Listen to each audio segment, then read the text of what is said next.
আসসালামু আলাইকুম। আমি রবিউল হোসাইন H&I কাউন্সিল থেকে আপনাদেরকে শুভেচ্ছা এবং স্বাগতম। একটা এক্সাইটিং নিউজ আজকে আপনাদের সাথে আমরা শেয়ার করতে চাচ্ছি।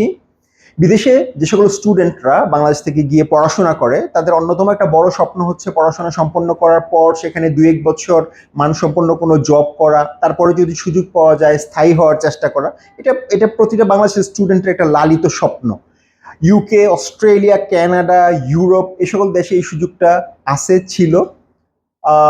কিন্তু বাংলাদেশের একটা বড় সংখ্যক স্টুডেন্ট প্রতি বছর মালয়েশিয়াতে পড়াশোনা করতে যায়, কিন্তু মালয়েশিয়ান গভর্নমেন্টের পলিসির কারণে এটা এতদিন পারা যাচ্ছিল না। আলহামদুলিল্লাহ আমাদের অন্তর্বর্তীকালীন সরকার এবং মালয়েশিয়ার প্রধানমন্ত্রীর মধ্যে একটা মিটিং হয়ে গেল গতকালকে, আপনারা দেখতে পেরেছেন।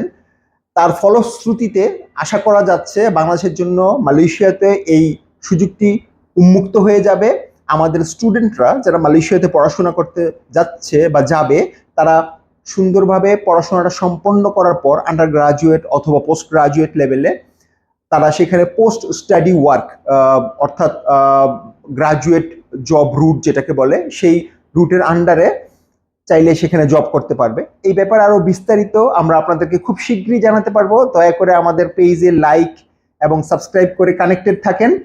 আমরা আপনাদেরকে নিয়মিত বিদেশে পড়াশোনার মানসম্পন্ন যত রকম ইনফরমেশন আছে সবই প্রোভাইড করব। ধন্যবাদ।